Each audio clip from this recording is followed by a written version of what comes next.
जैसे कि हमने जी न्यूज़ में देखा, कॉन्फ्रेंस की थी डीएसपी साहब ने, उन्होंने खुलासा किया और उन्होंने पहले उसमें स्टेटमेंट में बताया कि मतलब शंका के तौर पे हमने इसको उठाया है, इसने वहाँ पे ऐसे ऐसे नौथा गांव में एक हादसा इसने कर दिया।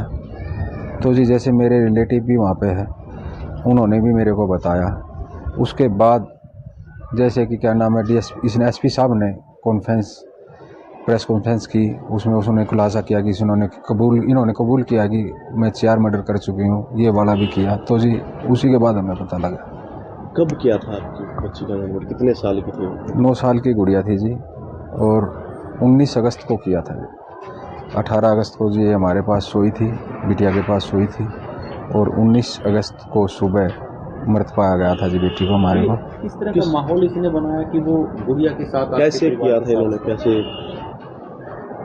पानी के टैंक है, एक पानी की टंकी है जी, जिसमें हम भैंसों को पानी पिलाते हैं। इसी के मकान में पीछे जो आप देख रहे हो, इसी का मकान है जी, गायों भैंसों का।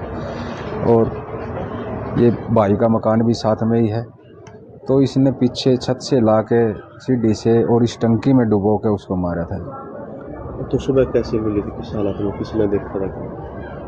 सुबह कैसे पता चला कि बच्ची की डेथ हो गई पानी में?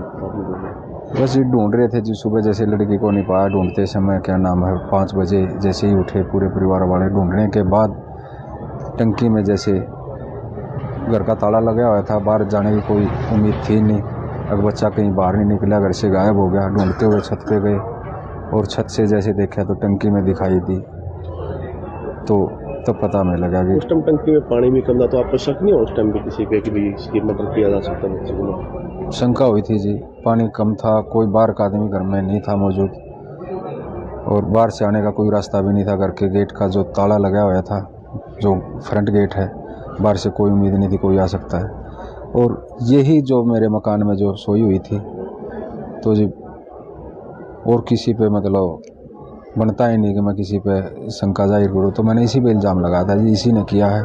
क्योंकि कहीं ना कहीं मेरे दिमाग में वो बातें थी कि जो बच्चा जो इसका था, भांजा जो हमारा, वो पानी की टंकी में एक्सपायर होया था। और दूसरा जो ननद की जो लड़की थी, वो भी पानी की टंकी में गिरी थी। तो मेरे दिमाग में कहीं ना कहीं ये बातें भी रही कि वो पानी की टंकी में ही वो गिरे थे, पानी में ये गिरे। दूसरा मेरे दिमाग में कुछ बातें ये भी थी कि जिस दिन जो ये गुड़िया की जो डेथ हुई थी 19 अगस्त को, उस दिन एकादशी का दिन था और उधर भी एकादशी का दिन था। तो कहीं ना कहीं दिमाग में वो चीज़ें थी, तो मैंने इसी पे इल्ज़ाम लगाया था। तो उस समय कोई पुलिस कार्रवाई नहीं की थी? नहीं जी, उस समय परिवार ने मेरे को मजबूर कर दिया, रिश्तेदार ने मजबूर कर दिया। इन्होंने भी इस पे भी इल्ज़ाम लगाने के बाद इसने नौटंकी शुरू कर दी कि मैं सुसाइड कर लूँगी, मेरे पे इल्ज़ाम लगा दिया। धमकियाँ देने लग गया? हाँ, धमकियाँ दी। मेरी जो चाची है पूनम की माँ, उसने भी धमकियाँ दी कि लड़की को कुछ हो गया तो मैं तुम्हें अंदर सड़ा दूँगी। फिर परिवार वालों ने भी बोला कि भाई तू तो मजाक बना रहा है इस बात का, मतलब घर में ही इल्ज़ाम लगा रहा है, बहन है तेरी, सगी बहन जैसी है। तो बाहर का कोई आदमी होता तो कर सकता था, एक परिवार का आदमी ये चीज़ें नहीं कर सकता। तो उस टाइम फिर आप शांत हो? तो हमने जी कुछ नहीं किया, मतलब पारिवारिक दबाव की वजह से बस चुपचाप हमने अपना संस्कार कर दिया जी गुड़िया का। अब पता चला दी है शिकायत आपने भी थाने में? हाँ जी, हमने कल जैसे क्लियर होने के बाद एसपी साहब ने जैसे अपनी टीम जो एसपी साहब ने जो बनाई थी, उसने क्लियर करने के बाद हमने अपनी कल एफआईआर करा दी है, अपनी दरख्वास्त दी है।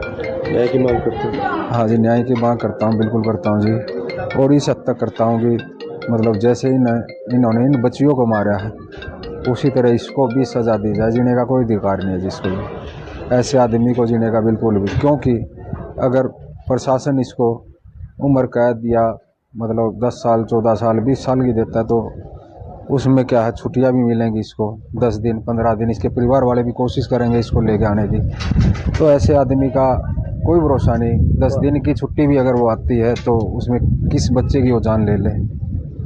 तो जी यही प्रशासन से हम उम्मीद रखेंगे, आपसे भी यही उम्मीद रखेंगे, जितनी सख्त सज़ा इसको मिले, मतलब फांसी, तो वही कोशिश करें आप भी दिलाने की।